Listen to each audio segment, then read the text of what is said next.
Hello investors, welcome to another video. यहाँ आप सीखते हैं इमोशनल इन्वेस्टर से रैशनल इन्वेस्टर बनना। इस वीडियो में मैं आपको रिस्क प्रोफाइल के बारे में बताऊंगा। जब भी कोई म्यूचुअल फंड में इन्वेस्ट करता है तो वो सबसे पहले रिटर्न्स देखता है और रिटर्न्स देखकर जिसमें सबसे ज़्यादा रिटर्न्स है उसमें सीधा इन्वेस्ट कर देता है। ये सबसे गलत तरीका है इन्वेस्ट करने का। सबसे पहले आपको अपना रिस्क प्रोफाइल देखना है, आप कितना रिस्क ले सकते हैं। तो रिस्क प्रोफाइल का मतलब ये हो सकता है कि एक इंसान कितना वॉलेटिलिटी झेल सकता है और उसका अगर पोर्टफोलियो नेगेटिव में भी जा रहा है तो भी वो इसमें इन्वेस्टेड रहेगा। तो जिस इंसान के रिस्क प्रोफाइल कम है वो कम नेगेटिव झेल सकता है, मतलब -10% तक कोई झेल सकता है, कोई -20% तक भी झेल सकता है, कोई -30% तक भी झेल सकता है। तो इस तरीके से होता है। और कोई ऐसा व्यक्ति है जो माइनस में देख ही नहीं सकता तो उसके लिए फिर FD ठीक है। अभी एग्जाम्पल से समझते हैं। हम 4 इन्वेस्टर है ABCD, चारों इक्विटी में इन्वेस्ट करते हैं, लेकिन सबसे कम रिस्क प्रोफाइल A का है और हम मान लेते हैं कि चारों 10-10 हज़ार रुपये इन्वेस्ट किए।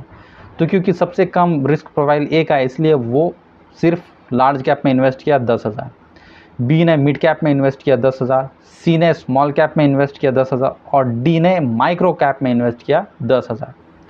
अब क्राइसिस जैसा कुछ सिचुएशन आ जाता है या कोविड जैसा कुछ आ जाता है तो फिर सबसे कम लार्ज कैप गिरेगा। तो मान लीजिए लार्ज कैप 20% गिर जाता है तो 10,000 का वैल्यू हो जाएगा 8,000। क्योंकि लार्ज कैप 20% गिरा है तो मिड कैप उससे ज़्यादा गिरेगा। मान लीजिए 30% गिरता है तो 10,000 का वैल्यू हो जाएगा 7,000। और स्मॉल कैप में जो C का इन्वेस्टमेंट है 10,000 उसका वैल्यू हो जाएगा 5,000। मतलब स्मॉल कैप 50% गिरता है, मान लें उतना गिर सकता है क्राइसिस के समय। और माइक्रो कैप 70% गिर जाता है तो फिर D का इन्वेस्टमेंट का वैल्यू 3,000 हो जाएगा। अब यहाँ आप देख सकते हो -20%, -30%, -50%, -70%।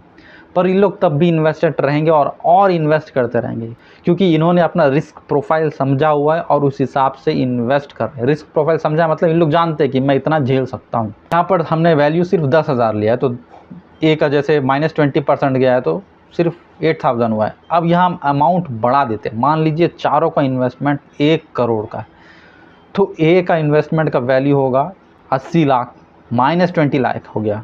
B का इन्वेस्टमेंट का वैल्यू हो जाएगा 70 लाख, -30 लाख चले गया है। C का इन्वेस्टमेंट का वैल्यू हो जाएगा 50 लाख और D का इन्वेस्टमेंट का वैल्यू हो जाएगा 30 लाख। तो 1 करोड़ से 70 लाख गायब हो चुका है। फिर भी वो इन्वेस्टेड रहेगा क्योंकि वो अपना रिस्क प्रोफाइल समझा हुआ है। अब यहाँ पर यही बात हो जाती है कि -70 लाख कौन झेल सकता है। जब भी किसी इन्वेस्टर को बोला जाता है कि स्मॉल कैप में पूरा पैसा मत इन्वेस्ट करिए तो बोलेंगे नहीं मैं इतना झेल लूँगा। लेकिन वो कहने में और जब रियलिटी में आपका ऐसे माइनस में दिखता है और जब कॉर्पस बड़ा हो जाता है 10 लाख, 15 लाख, 1 करोड़ तो -10 लाख, -20 लाख झेलना बहुत मुश्किल हो जाता है। इसलिए आपको अपना रिस्क प्रोफाइल देखना बहुत ही ज़रूरी है। नहीं तो लोग क्या करते हैं -20 लाख देखा अरे बाप रे और गिर जाएगा और उसके बाद बेच के फिर निकल जाते हैं और लॉस हो जाता है, फिर कहते हैं मार्केट बहुत ही बेकार है। तो इसलिए आपको अपना रिस्क प्रोफाइल समझना बहुत ज़रूरी है। रिस्क प्रोफाइल आप किस तरीके से देख सकते हैं? रिस्क प्रोफाइल देखने के लिए आप बहुत सारे वेबसाइट में जा सकते हैं, लेकिन अगर आप मेरे थ्रू इन्वेस्ट करना चाहते हैं तो MF Box ऐप का लिंक डिस्क्रिप्शन में है, उसे आपको डाउनलोड कर लेना है। मोबाइल नंबर डाल के और ARN नंबर 307251 डाल के साइन अप कर सकते हैं। उसके बाद आपको प्रोफाइल में जाना है। यहाँ पर आपको सेकंड ऑप्शन दिखेगा क्रिएट रिस्क प्रोफाइल, यहाँ आपको क्लिक करना और यहाँ पर आपको 11 क्वेश्चंस मिलेगा। इसे आपको भरना है, सोच समझ कर भरना है क्योंकि आप इन्वेस्ट कर रहे हैं, आपका हार्ड अर्नड मनी इन्वेस्ट करने जा रहे हैं। तो इन सारे 11 क्वेश्चंस का आंसर देके आपका एक इस तरह का रिपोर्ट मिल जाएगा। ये मेरा रिपोर्ट जो है मैं आपको दिखा रहा हूँ स्क्रीन पर।